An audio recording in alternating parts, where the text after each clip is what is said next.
Next, I travel 50 kilometers north of Sukhothai to the twin capital of this ancient kingdom and the second city in this World Heritage Site.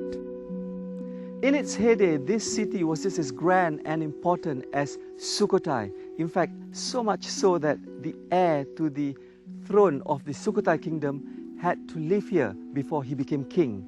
And where I am right now is the center of what was once the ancient city of Sri Sachanalai.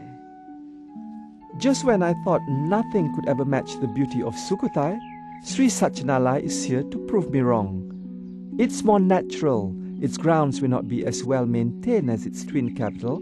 In fact, the surrounding forest seems to have encroached onto some of its temples. But that makes Sri Sachanalai even more charming. When you come to Sri Sachanalai, you really have to read up on your Siamese history, otherwise you're not going to fully appreciate the history of this place. And unless you've got a good guidebook, I think it's worth hiring a guide. And I'm very lucky today because I've got my own personal guide, Kunla. Sawadee-kap.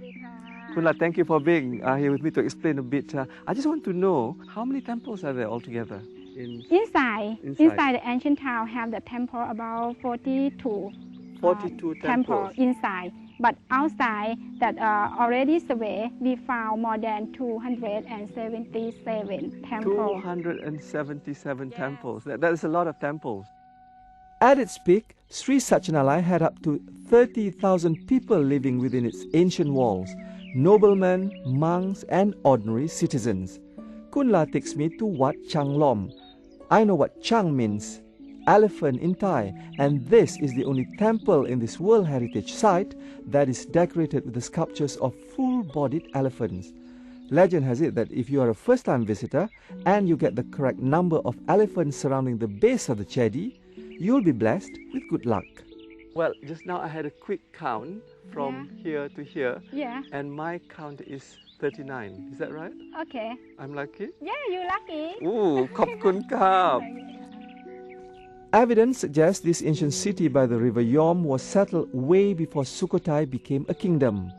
At Wat Chom Suen by the riverbank, archaeologists have unearthed a burial site containing the skeletal remains of 15 early inhabitants of this ancient city.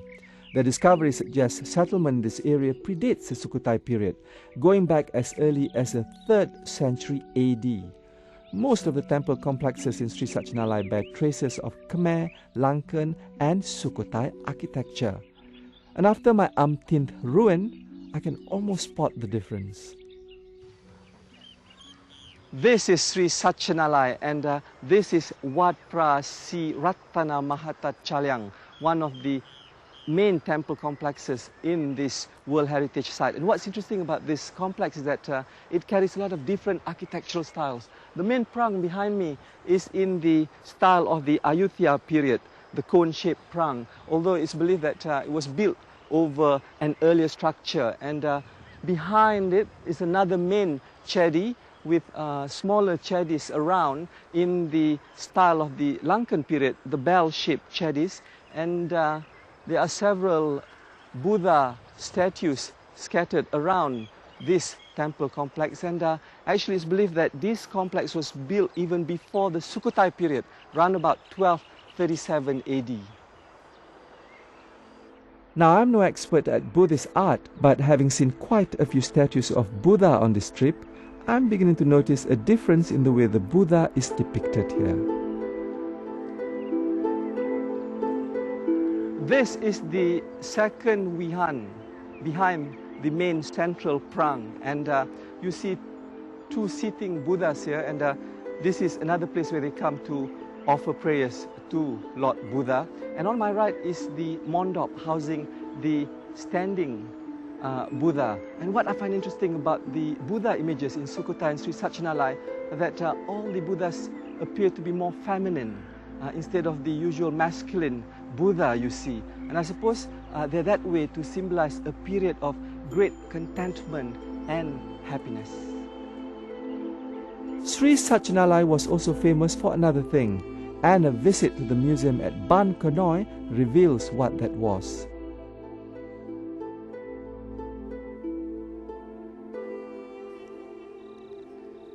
Now, Sri Sachinalai was famous for its pottery, and they've since discovered about 200 kilns in an area of about 1.5 square kilometers. And there are two types of kiln discovered. The first one is the basic one, which is dated around the 11th to 12th century, and it's just a hole dug into the riverbank. There's no firing wall to separate the firing chamber from the fuel chamber, and the pottery produced here is the more basic large jar to store water and dry materials. And the other kiln, of course, is the above ground, more sophisticated kiln made from bricks, and that's dated from the 14th to the 15th century, and this is where they produce the famous pottery from Sri Sachinalai, otherwise known as the Sangkalok pottery. And this pottery were exported as far away as the Philippines, Japan, and Indonesia, and they're now collector's items. It's best to explore Sri Sachinalai at a slow pace, and if you don't wish to overdo it, just choose a few temples instead of rushing to see each and every one. I've chosen to end my visit at the highest ruin in this ancient city.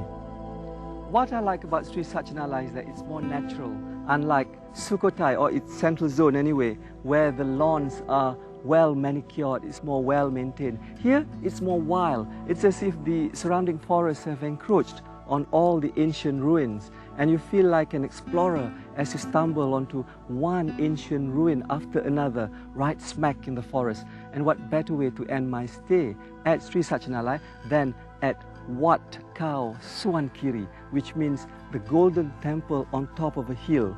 It's almost closing time, the sun is setting behind me, and there's not a tourist in sight. There's an eerie sense of peace and quiet, and it's what I imagine the residents of this ancient city must have experienced all those centuries ago.